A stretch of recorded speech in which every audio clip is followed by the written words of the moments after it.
Intel officials have corroborated to our next guest that the U.S. military is in possession of at least a dozen alien spaceships. The core claims that indeed the U.S. government does have non-human spacecraft. They say that, and it sounds crazy, but it is what they say, that the U.S. government has been working to reverse engineer these technologies for many decades. A series of reports on UFOs, we learned a number of things. That not everybody who sees a UFO is crazy. This report, George Knapp introduces us to a local man with an amazing and disturbing story. George.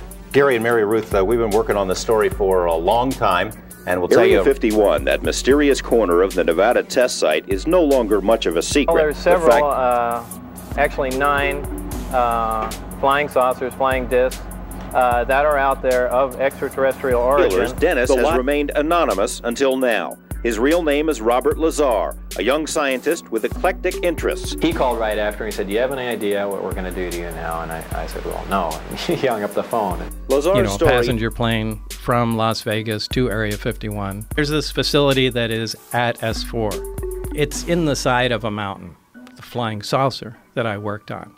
A hemisphere about the size of a basketball on a metal plate, and when it was running, it produced a gravitational field of its own. This project was to back engineer the alien craft.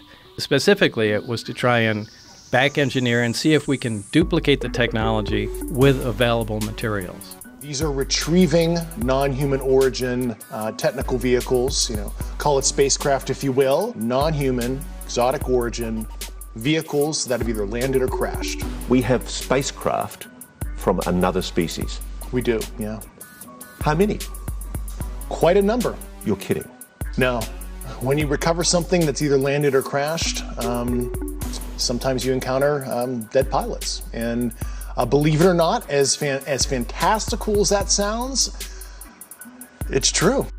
And I received a telephone call from the mortuary officer out at the Walker Air Force Base, inquiring about what would be the smallest possible casket that we could get that would be hermetically sealed. He wanted to know if we had any in stock, and I said no, but so he said, "I'll get back to you."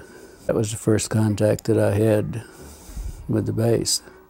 I noticed in 2 of the ambulances there was some debris that was probably 2.5 to 3 feet, long and probably high, that was propped up on the side. It looked like it might be aluminum, but it looked more like the metal looked more like stainless steel. What was odd about it, it looked like around the curved part in the front of the canoe, there was some designs or something. It kind of reminded me of maybe some Egyptian signs or whatever.